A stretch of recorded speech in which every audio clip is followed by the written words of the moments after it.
Samantala, para sa mga mamimili na ng panregalo sa mga inaanak ngayong Pasko, alamin natin kung anong trending gift sa Divisoria. Live mula sa Maynila, may unang balita si James Agustin. James, anong napamili mo?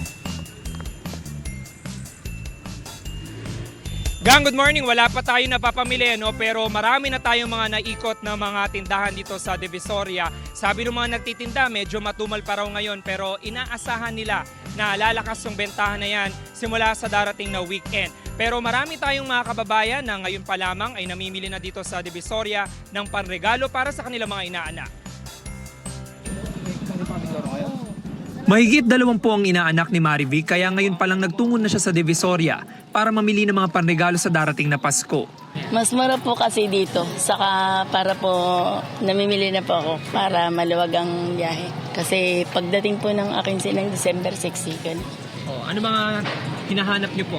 Yun po mga ternuhan. Pambata. Pambata. Tapos may matanda din po. Nanay ko, mga kailangan pong bilhan ng regalo. Ang mga damit pambata, 150 pesos ang terno. Maraming disenyo mapagpipilian. Mayroon ding t-shirt na panlalaki na 80 pesos, habang ang sando ay 50 pesos. May mga damit pambabae tulad ng duster na 100 pesos hanggang 150 pesos kada isa. Ang terno naman ay 100 pesos hanggang 200 pesos depende sa klase. Medyo matumal pa, pero baka sa next week, okay na yan. Dire-diretso na hanggang Christmas. Ano karaniwang mga mabenta? Yung tigo 100, tsaka yung 150. Mabenta naman.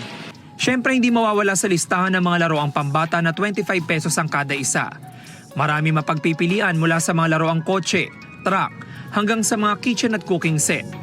Iba't ibang klase rin ng mga manika. Mayroon ding mga board games tulad ng chess at snake and ladders. Patok daw ngayon sa mga mamimili yung mga labubu items, mula sa keychains, coin purse hanggang sa bags. 35 pesos hanggang 300 pesos depende sa klase. Okay lang naman ang bintahan. Medyo matumal pa naman kahit papaano. Siguro sa susunod mga araw baka lumakas naman.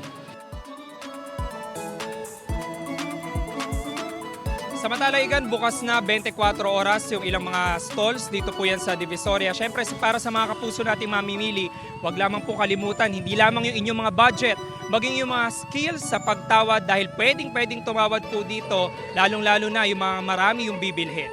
Yan ang unang balita mula rito sa Maynila. Ako po si James Agustin para sa GMA Integrated News. Igan, mauna ka sa mga balita, mag-subscribe na sa GMA Integrated News sa YouTube para sa iba't ibang ulat sa ating bansa.